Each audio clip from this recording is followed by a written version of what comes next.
دائی کا کہنا تھا بچہ کسی وقت بھی آ سکتا ہے، اس لیے خاص طور پر رات کو اس سے گھر پر چھوڑ کر بھی نہیں کہیں جا سکتا تھا، اور دن بھر اس سڑک پر میری دکان کے سامنے گاہکوں اور راہگیروں کا اتنا رش رہتا کہ میں دن دہاڑے اس سے ملنے کی یہ جرت نہیں کر پا رہا تھا۔ میرا ذہنی معذور بھائی آفاق کسی بھی طور پر مجھے اس قابل نہیں لگتا تھا کہ اپنی بیوی کے ایسے وقت کی ذمہ داری اس کو دے دوں۔ یوں بھی وہ کچھ دنوں سے گھر سے بھاگا ہوا تھا۔ اب وہ عمر میں سن بلوغت کی حد پار کر چکا تھا، لیکن بولنے اور سننے سے معذور ہونے کے ساتھ ساتھ ذہنی طور پر بھی اتنا کمزور تھا کہ اب تک وہ بچے جیسی حرکتیں کرتا۔ میں کبھی کبھار عید یا تہواروں کے دنوں میں کام کی زیادتی کی وجہ سے اس کو اپنی دکان پر یہ سوچ کر لے جایا کرتا کہ کچھ تھوڑا بہت ہاتھ بٹھا دے گا، لیکن وہ سوئی دھاگے تک صحیح سے نہیں پکڑ پاتا تھا۔ الٹا ان دنوں خاص طور پر بلائے کاریگروں کو تنگ کرتا، اور ذرا سی چھوٹ مل جاتی تو بھاگ کر سارا دن محلے کے بچوں کے ساتھ گلی میں کتے بلیوں کی طرح آوارہ پھرتا رہتا۔ میں آفاق کی وجہ سے اکثر الجھن میں رہتا۔ اس کا کیا بنے گا؟ باپ آنکھوں سے معذور تھا اور ماں بھی بوڑھی اور بیمار۔ اس پر اکلوتی بڑی بہن 4 بچوں کے ساتھ بیوگی کی زندگی گزار رہی تھی۔ اللہ نے ایک بھائی دیا تو وہ بھی بچپن میں کسی وبائی بیماری کی زد میں آ کر اپنے حواس کھو بیٹھا۔ اتنے جنے کھانے والے اور میں اکلوتا کمانے والا، زندگی تو میرے لیے جیسے ایک امتحان ہی بن گئی تھی۔ انہی الجھنوں اور ذمہ داریوں میں میری زندگی سے جذبات کی نرماہٹ اور اس کی گداز پن کہیں کھو گیا تھا، لیکن یہ رجوع میری زندگی کا ایک تر و تازہ جھونکا تھی۔ جب وہ دکان پر آتی اور آفاق بھی وہیں کہیں ہوتا تو میں اسے وہاں سے اس سے نظریں بچا کر جو کے ہر انگ سے لطف اندوز ہونے اور اس کی خوشبو کو بھی ناپ لینے کے بہانے یا کپڑے کی فٹنگ کے حوالے سے اپنے قریب کر کے ایک لمبا سانس اپنے جسم و روح میں کھینچ لیا کرتا، پھر کئی دنوں تک اس کی خوشبو بھرے تصور کو اپنی روح کی تازگی کا سبب بنائے رکھتا۔ جب سے نیلم کا پیر بھاری ہوا تھا تبھی سے اس نے کسی ملانی یا پینی کے کہنے پر اپنا بستر ہی نہیں خود کو بھی مجھ سے الگ کر لیا تھا۔ ساتھ ہی ایک ہی ضد تھی، اب وہ آفاق کے ساتھ نہیں رہ سکتی۔ آنے والے بچے کی ذہنی صحت آفاق کے سائے میں سے متاثر ہو سکتی ہے۔ میں اپنے جسم کی خواہشات اور بیوی کی بلا جواز فرمائش سے ہونے والی ذہنی تناؤ سے تنگ آ کر صبح سے رات گئے تک دکان پر ہی بیٹھا رہتا، وہیں کھاتا پیتا اور دکان کا شٹر گرا کر نماز کے لیے مسجد چلا جاتا۔ کچھ دیر آرام بھی کر لیتا، لیکن کبھی کبھی جب دل میں جسم کی ضرورت کے لیے مچلتا تو میں رجوں کی ناپ کی کوئی قمیض یا کپڑا اٹھا کر سونگھا کرتا۔ ایک سرشاری سے سارے بدن میں دوڑ جاتی۔ رجو کو اس فلیٹ میں آئے 4-5 ماہ ہوئے تھے۔ وہ میرے اس فلیٹ کے سامنے ہی درزی کی دکان تھی۔ پہلی بار رجو اپنی قمیص سلوانے میری دکان پر آئی اور اپنا دوپٹہ اتار کر جس انداز میں مجھے اپنی قمیص کا ناپ لینے کو کہا، میں تبھی سمجھ گیا تھا کہ وہ ایک طوائف یا کوئی گشتی عورت ہے، لیکن اس محلے میں اس کا کیا کام؟ یہاں وہ زیادہ دن نہیں رہ پائے گی۔ یہ شریفوں کا محلہ تھا۔ گلی کے بیچ میں مسجد اور گھر بنے ہوئے تھے جہاں مجھ جیسے سفید پوش اپنی زندگی کا ننگا سطر ڈھانپنے کے لیے صبح شام مزدوری کیا کرتے، اور ان کی بیگمات اور بچے گھر کی چار دیواری مسجد اور اسکول کے علاوہ کسی تیسری عمارت میں داخل ہونے کی ضرورت ہی محسوس نہیں کرتے تھے۔ لیکن طوائف اس محلے میں کیسے آ کر رہنے لگی؟ میں نے اس روز اس کے کپڑے سیتے ہوئے سوچا، اور جب اپنے کپڑے لینے آئی تو پوچھ ہی بیٹھا کہ محلے کے کس علاقے میں سے منتقل ہوئی ہے۔ ہیرا منڈی سے آئی ہوں، بلکہ لائی گئی ہوں۔ اس نے بہت بے باکی سے میری آنکھوں میں آنکھیں ڈال کر کہا تو میں ایک لمحے کو چونک گیا۔ اس کی آواز اس اعلانیہ کو دبانے کی خاطر بلا وجہ مشین کی موٹر پر پاؤں رکھ کر دکان اور دکان سے باہر ایک شور ڈالنے کی کوشش کرنے لگا۔ اچھا، آہستہ بول، کوئی سن لے گا۔ میرے لہجے سے غیر ارادی طور پر وہ بناوٹی احترام ایک دم غائب ہو گیا، اور میں نے سختی سے اس کو دھتکارتے ہوئے مشین پر نظر مارتے ہوئے اسے خبردار کیا۔ میں نے لڑکپنوں کے دنوں میں اپنے باپ کے ساتھ حج کیا تھا، تبھی سے میرے محلے اور خاندان میں لوگ مجھے حاجی کہہ کر پکارا کرتے تھے۔ مجھے اس نام سے خاندان اور محلے میں ایک ایسی عزت ملی بھی تھی جو کہ میری زندگی کا کل جمع پونجی تھی۔ دل چاہنے کے باوجود بھی کبھی نہ سینما کا رخ کیا، نہ دکان پر آئی خواتین گاہک کو نظر بھر کر دیکھا۔ اس لیے محلے کی بہو بیٹیاں اپنے کپڑے سلوانے کے لیے میری دکان پر بغیر کسی مرد کے بھی آ جایا کرتی تھیں۔ میں ان کی جانب نظر اٹھا کر نہیں دیکھتا تھا۔ یہ الگ بات ہے کہ ان میں سے چند جوان عورتوں کے کپڑوں کی کٹائی اور سلائی کرتے ہوئے ان کے جسم کا ایک خاکہ میرے تصور میں بس جایا کرتا تھا۔ ماں باپ میری شادی اپنے جیسے متوسط گھرانے کی ایک سیدھی سادی لڑکی سے کروا کر بڑی بیوہ بہن کے پاس ساہیوال چلے گئے۔ ان کے جاتے ہی نیلم نے اپنے پاؤں بھاری ہونے کی خوشخبری سنا ڈالی تھی۔ بیوی کے ساتھ کچھ وقت گزرا، مجھ پر قدرت کے کئی کرشماتی حسن اور لطف ہونے کے مرحلے کھل گئے تھے۔ اب حاجی کے لقب کے ساتھ شادی شدہ ہونے کا سرٹیفکیٹ بھی میرے پاس تھا، جس کی وجہ سے محلے کی تمام خواتین اور خاندان کی لڑکیوں کا میں سب سے بااعتبار شخص تھا۔ میں اب ان القاب کی پشت میں حسن اور ان کے جلووں کو بھی دیکھنے کے لیے بے تاب ہوا کرتا تھا۔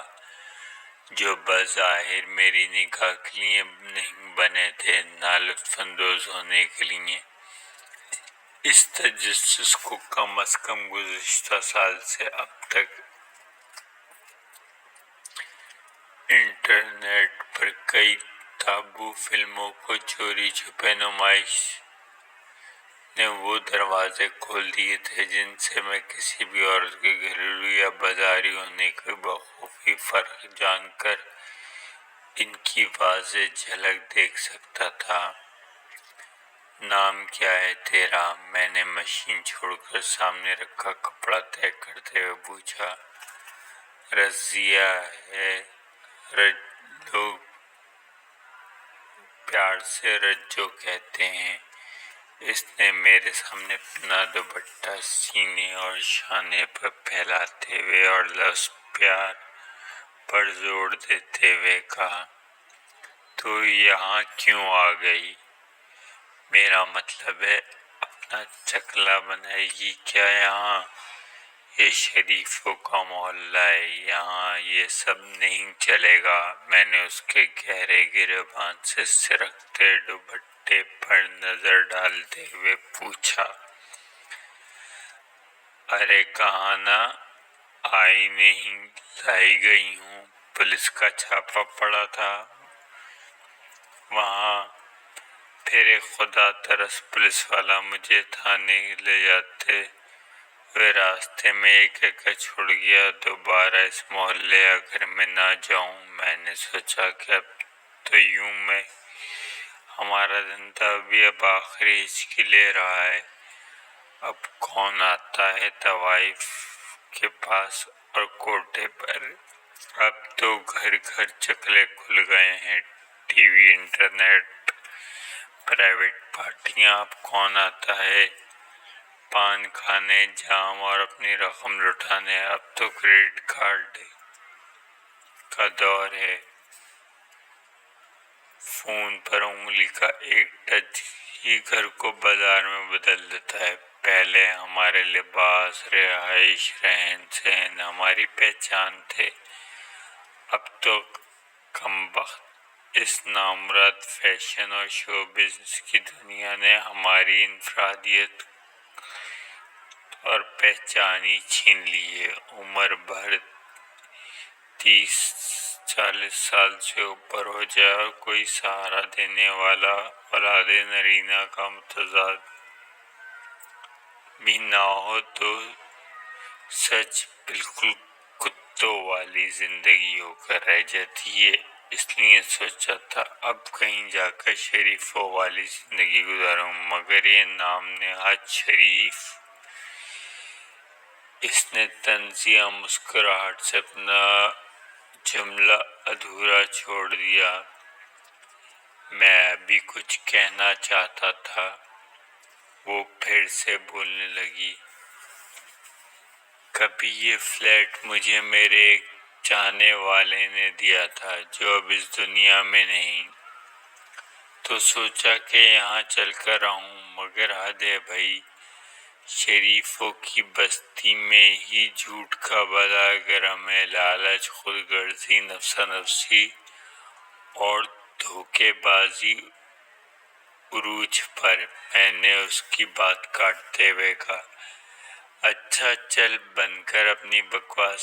مجھے اس پر غصہ آ گیا تھا۔ وہ منہ بسوڑتی ہوئی اپنا دوپٹہ سر پر جمانے لگی۔ اس وقت وہ خاموشی سے میری ڈانٹ سن گئی، شاید ڈر گئی تھی۔ اگر میں محلے میں سب کو بتاؤں گا کہ ایک طوائف ہمارے پڑوس میں آ کے بس گئی ہے تو اس کو محلہ نہ چھوڑنا پڑے۔ اگرچہ میرا مقصد نہیں تھا، میں تو اس کو کسی طرح اپنی شناسائی کے جال میں قید کرنا چاہتا تھا، اور یوں بھی تو وہ بالکل خاموشی سے ہی محلے میں رہ رہی تھی، نہ کسی سے زیادہ سلام کلام، نہ کسی کا گھر آنا جانا، بس کبھی کبھار بازار میں ایک سیاہ برقعے میں چھپی کچھ خریداری کرتی دکھائی دیتی۔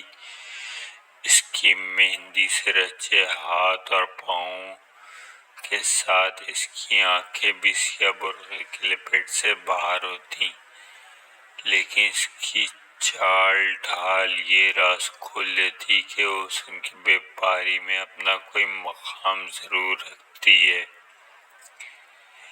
میں رفتہ رفتہ رجو سے مراسم بنانا چاہتا تھا، لیکن اپنے نام و عزت کو بھی محفوظ رکھنا چاہتا تھا۔